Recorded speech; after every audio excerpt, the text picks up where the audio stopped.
Hello, everyone, and welcome to today's webinar, The Secret to Seamless Operations, Building Effective Tier Review Systems for Operations. My name is Sam, and I am delighted to be your host for this session. Before we dive in, a quick note on how to enhance your webinar experience. Be sure to download any attachments we've shared. These include additional resources to support your journey to operational excellence. This webinar will also be available for rewatching, so don't hesitate to revisit it to catch anything that you might have missed. Lastly, if you're inspired by today's session and want to learn more about how Chartwell can help you improve productivity in your organization, feel free to reach out. We would love to hear from you.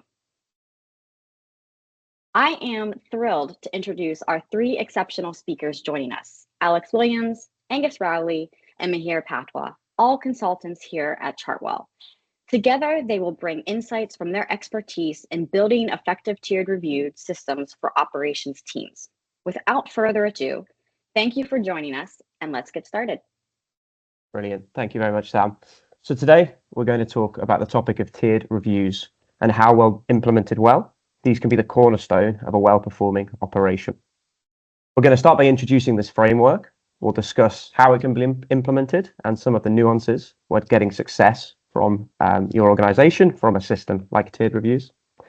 We'll also wrap up with some handy tools and tricks that will hopefully help you to implement these in your organizations. So the first thing to recognize about these tiered review systems is that all operations and organizations have meetings. These could be daily updates, they could be department planning sessions, or even operational level steering meetings. The purpose of these meetings could be, as it says on the slide here, sharing updates, giving a direction of travel. It could be getting a group of people aligned towards a common goal or goals. It could be brainstorming sessions. We might experience a problem or challenge, and we might need a get-together to drive decision-making. However, we've all seen meetings fail to meet some or all of these objectives. Maybe you're even listening to this webinar right now thinking of a meeting you attended recently that maybe felt a bit like a waste of time or didn't achieve all of its goals. The tiered review system, which we'll talk about today, is a process and structure that can be used to break this cycle and install a formalized structure which can achieve the above and more goals for your organization. Now, the backbone of a successful tiered review structure relies upon introducing a framework called the improvement cycle. As you can see here, this is a sequence of steps which, when done well and when done rigorously, can help drive rapid and sustainable improvement. I'll just touch on the 4 steps here, starting in the top left, as you can see. The first step is to get the right facts. When we're talking about making change or making improvement, this can't be a matter of personal opinions. It's so often that we hear someone say, I think we should focus on X, or my gut feel is maybe Y is the direction to go. But we must make sure that before we start any improvement drive, we are talking off the same page and having facts and data to back up that direction. Once we've gathered this information, and this can come from multiple sources, some of which we'll talk about a little bit later on as an example, we must understand and we must prioritize our time. Everyone is very busy, and we must be absolutely sure that we're working on the right thing to drive improvement in the area of our choice. Have we chosen, a downtime event to solve to root cause because it happened yesterday, or because it's that top loss from the last few months with both a high frequency and duration? Once we've aligned on the direction and the priorities, we need to get our teams working effectively. And this is really one of the areas that tiered reviews excels in terms of making sure that we are efficient with people's time and getting the most out of that time we do have. We must be able to trust our teams to complete actions on time and work on expedited timelines to deliver improvement. And lastly, we must be able to review this improvement and track progress towards the plans that we're making and see if we're winning or losing and by how much. And that's our improvement tools and actions part. Now, this is a cycle that we don't just complete once. We should complete this again and again. This could be digging deeper into one opportunity or one area for change, or even banking that and shifting focus to the next highest priority area for us to work on.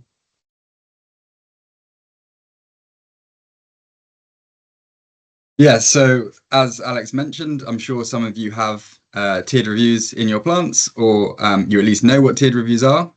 But for those that don't, they're essentially a series of structured meetings that ascend up throughout throughout the organization through different levels of seniority and responsibility.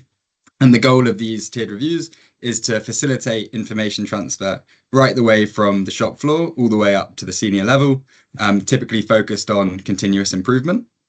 So to go into a real example of how this would look in a factory, this would start at your tier 1, which would be at the level of an individual piece of equipment, or maybe for a bigger factory, an individual line. And you would hold this at the start of every shift. So the people involved are going to be your production manager of your previous shift, giving a handover to the production manager of your current shift, and then any of the operators that are also on that current shift. And this should be a very short, succinct update, but everyone should leave with a very clear idea of the key takeaways. So you'll see a common theme of the things that we cover in these tiered reviews. We always start with safety and quality, which are typically the most important topics on the line. We can then go into a review of the previous shift. So how did we perform versus the plan? Did we experience any problems? And if we did, do any of these problems need to be escalated up the shifts to seek further support? We'll then go into the current plan. What is our target for the day? Where do we want to be by the end of the shift? And of course, celebrate any successes, potential problems that we solved by escalating up the shifts, or recognitions of good production success. So after the tier 1, we have a tier 2 and 3. This is going to happen once per day instead of once per shift, typically after your tier 1. And this will involve the area production manager and the area heads, and it's going to span a slightly wider area than an individual line. So maybe an entire production floor, or if we were looking at just a small equipment area before, maybe we'd expand up to a production line. Again, starting with safety and quality updates, we'll then cover slightly wider daily KPIs. So how is our downtime? How's our quality trending? What's our yield? What's our output? Things like that. We'll then problem solve any of the escalations that might have come up from the tier 1 that we weren't able to mitigate against or solve. And in this meeting, we'll have a slightly more cross-functional team, which will make the likelihood of us being able to solve these problems a little bit higher. And then we can talk about how we want to allocate our resources for the day. Are there any continuous improvement initiatives we need to be aware of, trials we want to run, things like that. Finally, we have the tier 4, expanding again one level further outwards, and this is going to span our entire production floor or our entire factory, and it's going to involve all the key decision makers in the business in one meeting. So this is only going to happen once a week after our tier 2 and 3 on that particular day, but this is going to be our final meeting that all the information from the previous tiers is going to flow into. So again, we'll start with the more serious safety and quality updates that might need action. We'll then go into plant-wide weekly KPI review. So what was our output of the entire plant? What was our OTIF? Things like that. Again, we can problem solve any escalations. So if there were any problems that weren't able to be solved in tier 2 and 3, again, we have all the people in this meeting, all the cross-functional teams that are going to be able to solve this problem, or potentially escalate to potentially a budget request or something like that. And finally, any continuous improvement initiatives that we want to talk about. Again, wider trials, cross-functional goals, things like that. So in terms of what this actually looks like in practice, that was a very generic example. But what we have here is an example of real tiered reviews that we're implementing as part of a Chartwell project, and also a real escalation that action was taken from as a result of these tiered reviews. So you can see we have our shift handover and briefing, and in this occasion, the night shift experienced some downtime due to product getting stuck in the machine. So the night shift flagged this to the incoming shift, and they said, look, we had this problem. We were experiencing some downtime. We're not too sure why, but just so you're aware of it, you need to be able to mitigate against this. And if your machine gets stuck, this is the problem we were having. So the day shift took this problem, and they also decided they were going to bring this to the daily meeting as well to try and get some support. So because the daily meeting was happening effectively, these downtime causes were recorded in every meeting, and they could say, look, we had half an hour on the night shift. We understand why that was. It was because of this reason. And action was taken to investigate and resolve this issue to the root cause. So some time passed, and at the end of the week, they held the tier 4, and doing some weekly downtime analysis and some historical analysis, they revealed that products getting stuck in the machine was an infrequent but recurring issue, And this had been flagged previously before these meetings were put in place, but it was ignored and nothing came of it. But because these actions were tracked more rigorously now, investigations found that a specific product was slipping through the conveyor gaps, and this led to a budget-approved request for narrow guardrails. So you can see that by way of these tiered reviews, information had been fed up right the way from the production floor, all the way to the decision makers at the top level of the meeting, and that allowed for a budget-approved request to be approved. And previously, we might have had really great ideas coming from the shop floor, but they were just getting lost. No one actually took actions for them after a couple of days, and they were lost, and nothing was ever came from it. Great, thank you, Angus. So I'll take us a few moments now to talk about how we put the improvement cycle into practice. And this is on a recent project supported by the Chartwell team. So across 6 months or so of the last year, we worked with a mattress manufacturing company, and they had a challenge. They needed to increase capacity of a manual mattress assembly line, taking raw materials, foam, springs, covers, etc., and assembling this up into a mattress that you might be able to purchase. And they needed an increase in capacity of around 30% in just 4 months to get ready for their sort of peak season of demand and also natural growth in their market demand. The headline of the project, and Mihir will take us through how this was achieved in a moment, was that the team absolutely smashed it. In just 4 months, with an on-site presence from the Chartwell team, we managed to deliver a 30% uplift in efficiency improvements on that manual mattress assembly line, leaning on all sorts of technical improvements, structural and procedural changes as well. Of course, tiered reviews being one of those that were implemented as we touched on already, to help them manage that. Now, this was obviously only possible as well by leaning quite heavily on the stages of the improvement cycle. And I've just listed to the right here a sort of example of how this was achieved. So the step 1 through 4 here speaks to the stages that we saw previously on the graphic. So in terms of getting the right facts, line studies, these are observations of the production line, often over many hours, capturing data on downtime, on slow running causes, on reasons for less than 100% efficiency. This really helped us to sort of hone in on the right facts and on the right focus areas for us to improve on. Strong KPIs. This is how we ultimately were able to prioritize what areas we should focus on for the actual improvement efforts. So we took the outputs of the line studies, were able to sort of prioritize these, Pareto out the top downtime causes, and then review these together to pick important work streams to boost that efficiency.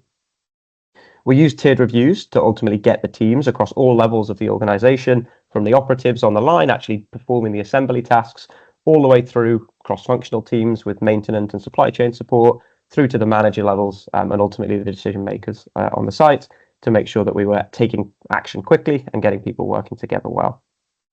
And of course, as we went through this process, we needed to review how we were tracking relative to that 30% uplift in capacity.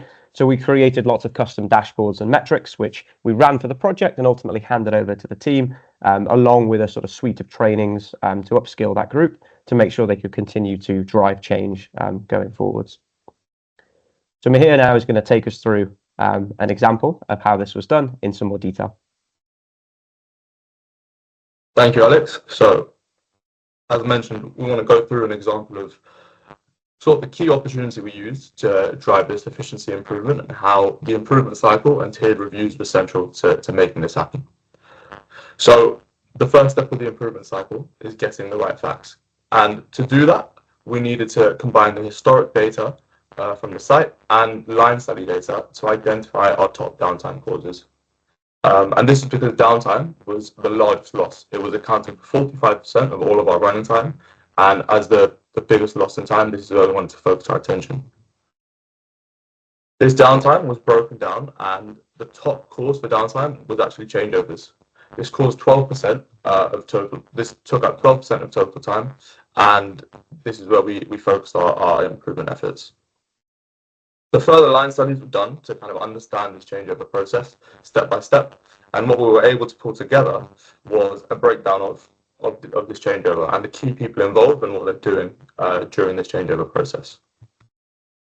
So now that we have the right facts, we need to understand and prioritize. And what this looks like is using the operator experience and the experience of the site team to assign opportunities within this step-by-step breakdown a complexity and a time value. So in terms of like improving a step or taking a step out of the cycle, we were able to identify how much time we'd really be saving here and how hard it would be to actually do that. Quick wins were also identified and implemented. So, for example, we identified as a team that clearing the space around the line would really help ease material delivery during the changeover. And this is a quick thing that we could do with low complexity, but a very high value. The next step in the improvement cycle is getting people working effectively.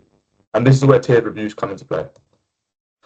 So here we use tiered reviews to accelerate progress by starting at the bottom. So with a shift briefing at tier 0, we align the team leads and the operators on opportunities that we wanted to trial each day. And then we take this to the daily ops meeting, where we're able to review the daily changeover KPI and sort of verify the opportunity value. And then we have the weekly ops meeting. And in this meeting, we want to align on our top level KPI impact. So while in the daily ops meeting, we're focusing on the impact of the changeover KPI. When we take it to the weekly ops meeting, we want to look at our efficiency KPI overall and then set direction. So which opportunities were the most valuable and which ones do we want to continue trialing or which ones do we want to start implementing and build into the SOP.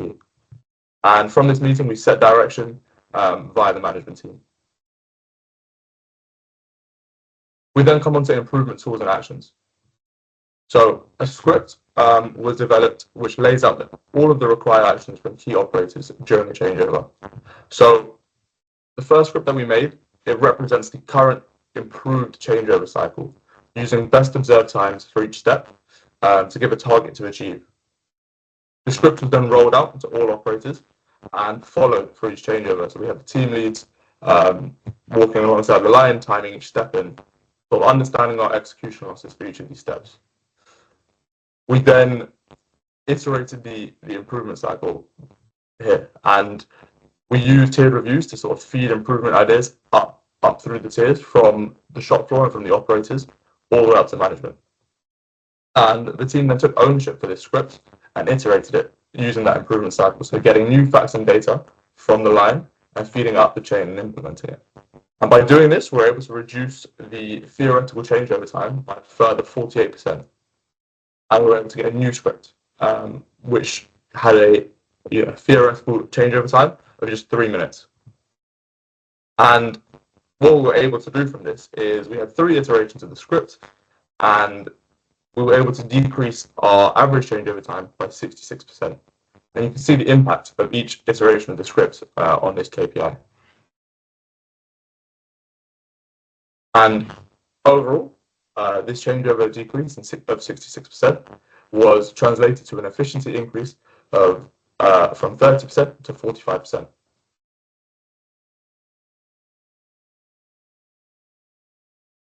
Smeya. So we can clearly see that tiered reviews are a very effective tool to solve problems, but also to drive continuous improvement.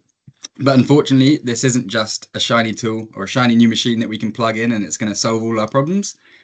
These need to be run effectively. So some key elements to ensuring that these meetings, these tiered reviews are effective are we first need to make sure we're using facts to drive decisions. So we need to make sure that we're collecting real shop floor data. We're actually spending time on the shop floor, making sure we understand the process. And without that, these meetings aren't going to run effectively. We need to foster a blame-free environment. The attendees in your tier 1 and 2 need to trust the people in the tier 3 and 4 to be able to make the decisions and to be able to act on the information that's being fed up. If the information isn't acted upon, you'll quickly find that people just stop feeding that information upwards because it's going to feel like a waste of time, right? We need the right people in the right tier. So we need people who can actually make the decisions based on that data that they're receiving. And we also need people who can effectively communicate the information upwards. So if someone, if you need to act on information in your tier 4, you need someone who's also in the tier 2 to be able to collect that information. We need to make sure we have results-orientated discussions. So we don't just want to hypothesize on the spot in the meeting. We want to, if necessary, take those discussions offline, but also make sure that we're taking notes, we're creating actions, etc. And then finally, we want to make sure we're adhering to the tiered review structure. This is one of the things that makes these meetings so effective. It needs to be ruthless on timing. It needs to have a consistent agenda that everyone is aware of, and that's going to help people come to these meetings prepared, knowing what they need to talk about, knowing what data they need to bring, etc. So some top tips for keeping your tiered reviews effective. One thing we like to do at Chartwell is we use a scorecard for certain important meetings. So we'll pick 5 or 6 categories of what's really going to make a meeting effective.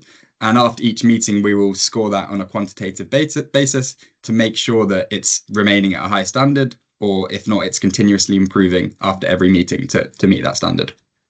We recommend using short interval control boards, SIC boards, in your tiers 1 and 2. This is going to minimize prep. It's going to help you collect data on the line ahead of the meeting. And it's also going to facilitate in-person meetings, which we highly recommend. They're going to be more energetic. People are going to be more engaged. You're probably going to get better outcomes, better discussions. You need to make sure you define a clear agenda. Again, as I discussed on that 5th point, if people know what's going to be coming up in the meeting, they're going to know what to prepare for, what data to bring, etc. And then finally, write down actions offline. This is going to help you stick to timing, but it's also going to help you keep people accountable to actually do those actions, instead of people just saying we have a problem here and then never acting on it. So as we already mentioned, I'm sure many of you already have these meetings or recognize you have some form of meetings in your factories. And if that is the case, then it's important to be able to determine when these meetings aren't necessarily running as effectively as you want them to be. So some ways of spotting this might be that your meetings are running too long, or they lack clear outcomes. They're dominated by informal conversations. So you have a lot of these hypothesizing of solutions, a lot of talking about the problems, but not much of actually doing anything about them or creating actions to try and solve them. A classic one is repeated mention of the same actions. So if you see the same actions coming up week after week, or the same problems coming up week after week without being solved, or also an action staying on an action board for multiple weeks before eventually just being forgotten about and rubbed off for a new action, this is another very clear sign. Inadequate consideration of risks or failure to create actionable plans. Again, this will result in an action staying on that board for a very long time before eventually just being forgotten about and deprioritized. And then all of this will culminate in people just eventually stopping to turn up to your meetings. Or you might find that you have some of the more junior members turning up, doing all the work, and going through these cycles without anyone with the responsibility or the ability to make the decisions actually turning up to do something about it. So, as mentioned previously, one of the solutions for this is implementing a scorecard, and we'll go through an example of one of these shortly. But you should focus on 5 key categories. So in this instance, we've picked attendance, structure, efficiency, data availability, and planning and risk management. And then you should rank your meetings on how effectively they are in each of these categories over time. And this is going to allow you to objectively increase the effectiveness in each of these categories after each meeting. So in terms of an actual structure, this is a scorecard that was implemented on a Chartwell project. And you can see that within each category, there is certain criteria that you have to be able to meet. And these are tried to be set as objectively as possible. So there's no bias involved. But you can rank yourself on each of these categories after each meeting to determine how are you improving. So if we take attendance, for example, a very low score would mean that your meetings take place in an informal capacity. There's lots of people absent, or maybe key attendees only show up, once a week instead of every day. And if you compare that to a very high scoring meeting in attendance, it's an engraved part of the day. People aren't going to book conflicting meetings at this time. They know to keep this slot free. They turn up every time. They're prepared with the data. They know what they need to talk about. They're not delegating to anyone else. Or if they are on holiday or they're sick, they've got someone to turn up in their place who can talk about these things. And it's also helpful to keep notes of these categories as you go along. And this is going to help you bring the detail of what exactly it is you need to improve after each meeting. Right. So we've heard a lot in this webinar about the concept of tiered reviews, what they are, the concept of the improvement cycle, how the two can work harmoniously together, and what good potentially looks like for installing them within your organization. So a few closing remarks then from me. It's important to note, as it says on the left-hand side here, that the installation of these tiered reviews must be done very carefully, with a strong amount of tailoring to the approach and to the exact specific situation for your organization. The danger potentially here is that an already overworked and busy team could see this as an additional burden, more meetings going in the diary for their working day, and potentially have a negative reaction to this attempted implementation. The Chartwell team have got decades of experience in designing, installing, reviewing bespoke tiered review systems that are all grounded within the use of the improvement cycle. So just to the right-hand side, a few kind of key notes and takeaways. There is no one-size solution fits all. I think Angus mentioned this and how we have to be adaptive and tailored in the approach with which we use to roll out these tiered meetings. A tier 1 or a tier 2 on one site can look different to a tier 1 and 2 on another. These should be bespoke, as I've mentioned already. Agendas should reflect what the priorities and goals are of that operation or organization. And as these change, they should be adapted as well for a shifting focus. If we're looking at waste reduction versus output increase, there'll be a very different approach taken to the things that we review in these tiered reviews. The involvement of key stakeholders, generally the people who attend the different levels of tiers, will be very important in setting these up and making sure they are successful. And ideally, these individuals should be involved in the scoring and the improvement systems with which we use for these structures. And coaching is key. These tiers will each have sort of owners and representatives from different teams, and working with them on the improvement of these tiers is absolutely critical to make sure we can identify the right issues, challenge people appropriately, and ultimately drive many iterations of that improvement cycle in the areas of focus that we're choosing.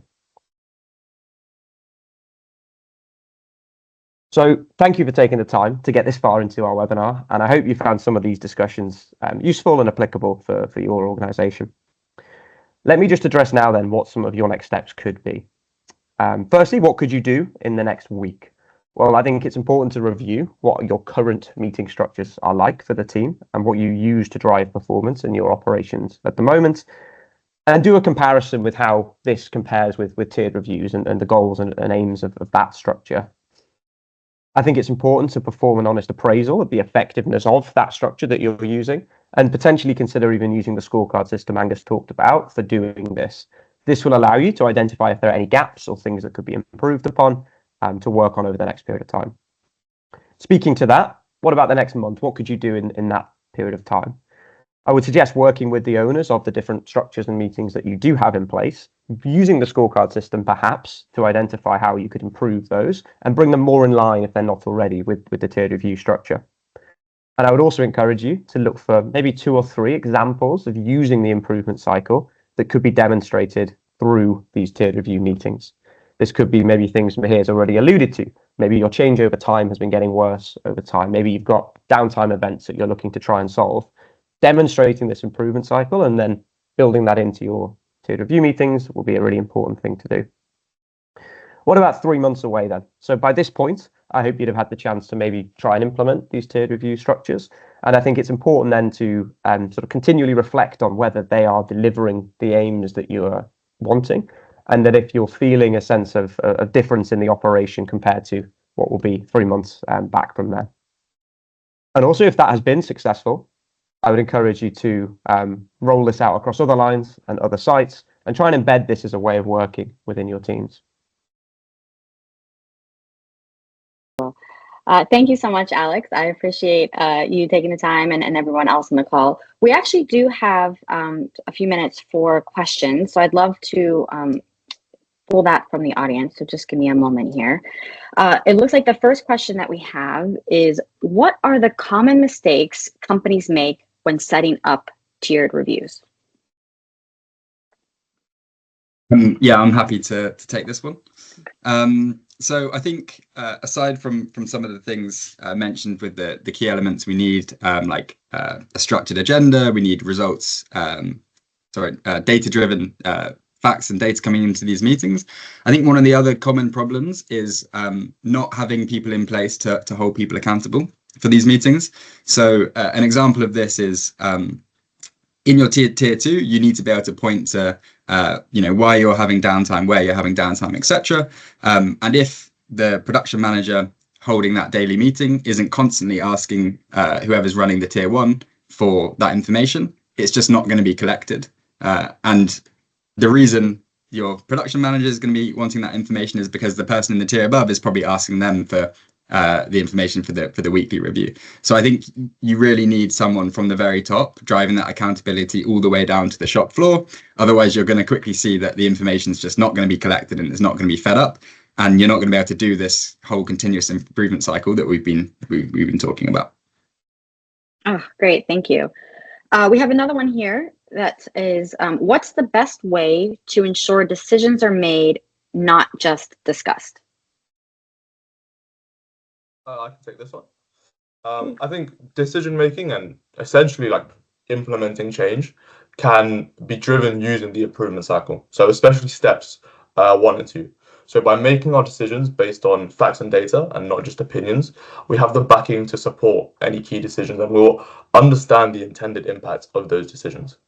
And then in terms of step 3, getting people working together effectively, we can leverage our cross-functional teams and the structured meetings that we have at all tiers of the business, and use this to like generate the useful discussion in terms of the potential risks, but then resolve these risks and clear the path to actually make that decision.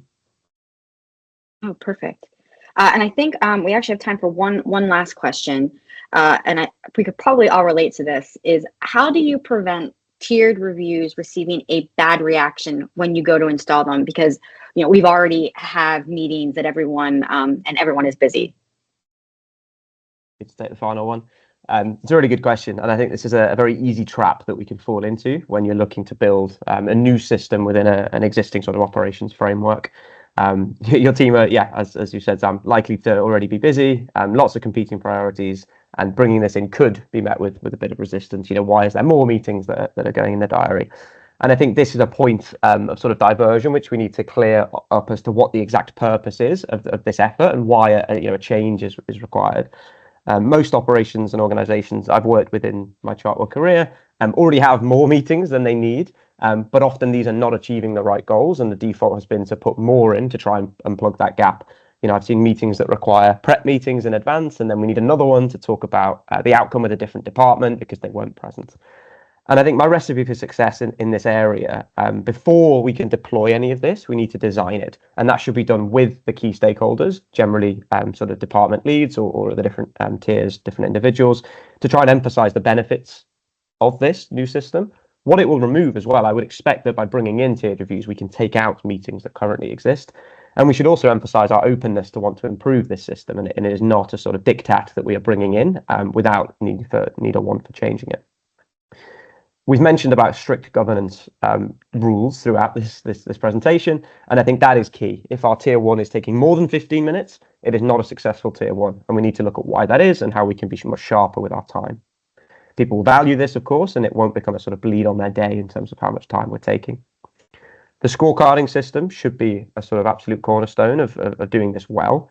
This will help quickly identify issues and deviations from good as a tiered review structure, and we can course correct sharply. And this will mean people won't be sort of suffering from that gradual decline of quality, and that we can put it back as to a good standard. I think the other thing, sorry, the other thing I'd say is perhaps the idea of keeping an open channel of comms and feedback. I've mentioned openness to improve. We shouldn't expect this to be perfect first time round, and we should show proactivity to improve this. And perhaps the last point I'd say is back yourself that this is indeed the right thing to do.